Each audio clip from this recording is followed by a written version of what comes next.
সবাই দেখবেন যে মানে বেশি পরিবার যেন উপকৃত হয়, একটা পরিবারই বেশি উপকৃত সকলে যেন পায় সেরকম ভাবে নেবেন। আপনাদের বোঝাতে পারলাম। হ্যাঁ, এরকম না হলো যে একটা বাড়িতেই 4 জন পেল, একটা বাড়িতে কেউ পেল না, সেটা ভালো হবে না। আমরা সবাইকে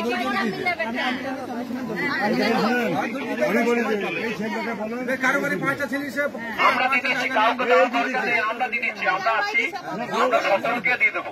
আমরা দেখে নেবেন যে কে কি পাচ্ছে না পাচ্ছে। আমরা কিন্না স্পন্দন ফাউন্ডেশন থেকে এসেছি, আমরা কোনোটাকে পলিটিক্যাল লোক নয়, আমরা নন পলিটিক্যাল লোক।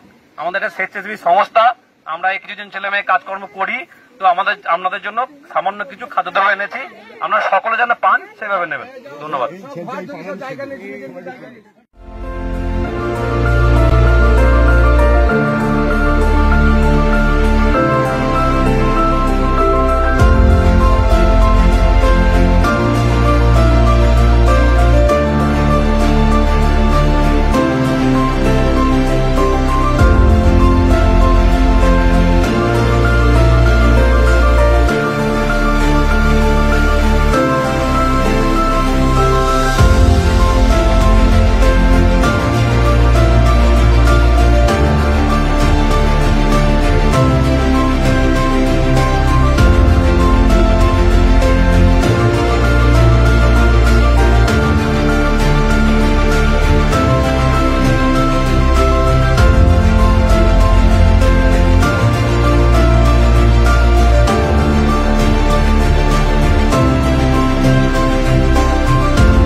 কিন্নার থানার বলরামপুর এবং বিস্তুনি এলাকা কালকে বাঁধ ভেঙে বন্যায় পুরো ভেসে গেছে এবং আমরা কালকে সন্ধ্যা খবর পেয়েছি এবং আজকে আমরা খাদ্য সামগ্রী নিয়ে আমরা বলরামপুরের বিস্তুনি এলাকায় এই জায়গায় এসেছি এবং তাদেরকে খাবার সামগ্রী আমরা তাদেরকে দিচ্ছি।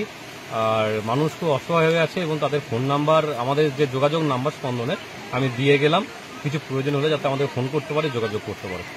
মানুষ দেখলাম অনেক বাড়ি ভেঙে গেছে এবং বাঁধটা অনেকটা বড় ভেঙেছে, প্রচুর জল, মানুষ খুব অসহায় অবস্থায় আছে। তো আমরা যতটা পাশে থাকার চেষ্টা করলাম, এরপরেও আমরা আসার চেষ্টা করব, পাশে থাকবো মানুষের পাশে।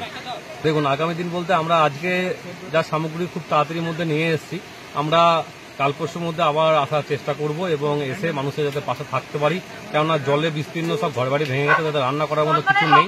তো আমরা এসে আমাদের খাদ্য সামগ্রী তুলে দিলাম।